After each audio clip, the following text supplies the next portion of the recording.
We don't like government in every corner of our life. We want government to worry about defending the nation, pick up the rubbish, grade the roads, but don't start telling me what power I'm going to use and what I can say and sticking myriads of flags up in front of me and saying I have to salute the lot and, and do all these other things which just says intrusion by the government. We don't want the government in our lives. We do want them to build things, though. But they're not very good at it, are they? I mean, when was the last dam that I was the minister when we built the last dam. I think it was Charleston's Dam up in Georgetown, North Queensland, out here. They don't like dams. They love the Environment Department.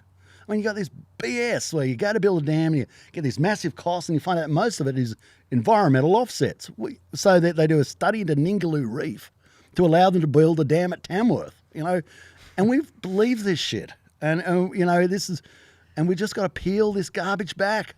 So would you invest in, we produce a shit ton of coal. We should have coal-fired power stations. In every state? Coal-fired power stations. I mean, there's nothing why. I mean, you're wondering why one nation grows. So we've got coal that starts at Wollongong and goes to Mackay, all along there. We used to have the cheapest power. People, pensioners, were comfortable because we had cheap power. And then they decided they were going to replace the coal-fired power stations with windmills and solar panels all up and down the coast and transmission lines, and it was going to work perfectly. And hasn't it worked well? I mean, you're going to have coal-fired power stations. People say, the climate, bullshit. You're not going to change the climate. Chris Bowen is not God. He cannot change the great vault of heaven. That is going to stay around about where it is, and I've had a good look at Chris. I don't think the man could change a tyre, let alone the weather. I read this thing the other day. It was quite interesting that we export so much coal to China. They're building a coal-fired power station every 4 days. And part of the power they're producing is producing some of the windmills that we're bringing. we take back. I mean, it's nuts. Something needs to give. It's nuts. But it's going to take some big decision making. And it makes the Australian people just to say, okay, and they come and say, intermittents are the cheapest. What really is your experience cheapness? Now, I tell you, you can guess our power policy really, really well. Forget about CSIRO; they're basically owned. I've really lost faith in them, or AEMO, or CSIRO, Rio Tinto. They're pretty smart, multiple billions of dollars.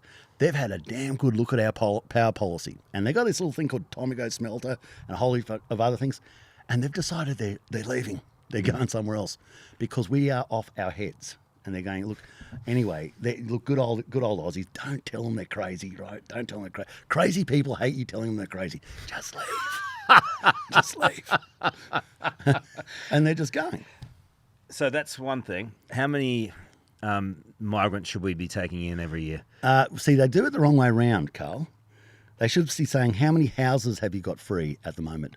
How many hospitals are working well? How many schools are not crowded? What sort of people do you need? Do you need unemployed people having babies, or do you need builders? And then you say, well, we can absorb this many people. So that's what we'll go looking for, but not just anybody. We're going to look for the skill sets of people that we need. And we're going to say, here's the contract. Do you want to live in Australia? You can't. There's 2 things you cannot be: in the crime pages or on Social Security, okay? So if you want to be in the crime pages or on Social Security, you cannot come. And I don't care if you're coming from the Vatican, Central America, Central Africa, or the middle of Europe. If you're going to turn up and yak eye on, cause problems, then you stay where you are. If you pine for where you came from and say, I really want Australia to be just like the shithole I came from, you go back there.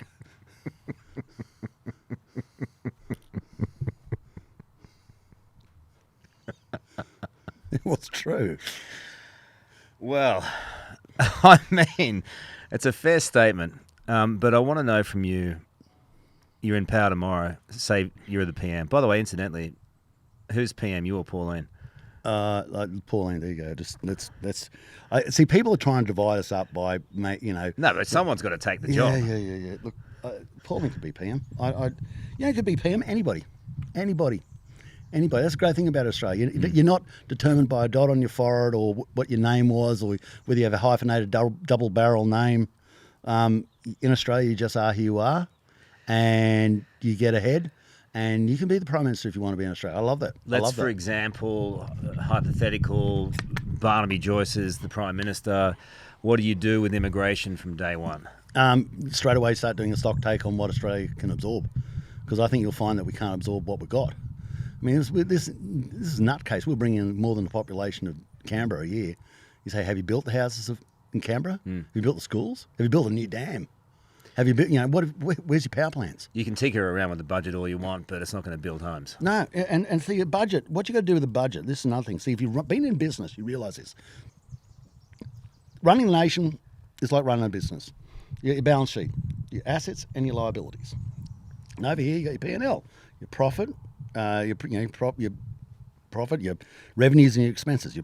So now, what the Labor Party does, it spends all the time talking about the revenue and expenses, mainly the expenses. So they spend more money on childcare, more money on this, more money on that. They're going to have a new subsidy over here, a lot more expenses. And you say, okay, Cyclone, that's great. How are you paying for it? Oh, well, windmills, solar panels. And they don't talk about bolstering up the balance sheet. You need substantial assets on the balance sheet. You need your dams, you need your freight rail, you need your roads, you need your schools, you need markets developed overseas, you need coal-fired power stations. You need big assets on your balance sheet. And then you can then that inspires Mr. and Mrs. Smith and Mr. and Mrs. Stefanovic to run businesses and make money and pay taxes. And then they pay taxes, and those taxes help you pay for your expenses. You get your revenues, which are your income tax, to pay for the expenses. And see, when you have a government that just tells you about how much more money they're going to spend, then you naturally have to ask, well, how are you going to make it? And if they say, well, I'm just going to make it by more taxes on what's already there, you go, well, that just means I'm poorer. That's all that happens. I'm becoming poorer. And we're not having that proper narrative, Karl, in how we explain economics to the Australian people. I think the Australian people will run with you if you say, look, we're going to start building up our asset base because we've got no hope of meeting these expenses. So what's happening in the short term is we're borrowing money. We're borrowing big chunks of money from the Middle East and from London and from Australia and from all around the world, which you have to pay back. Have you always wanted to be PM, or you grew up on the land? You had The a big family? People on the land are very involved with politics because every time you change a regulation, inevitably it changes for us. New environmental laws, guess what? They say, well, we've got to stop the farmers from, catching fish. And, it's obviously, just lately, you're not allowed to do things on your own land without permission from the government. And then you can't get things to market because of regulations by the government. And then people go on strike because of actions, inability to operate in the government. And you're trying to make sure your family maintains with ownership of the farm.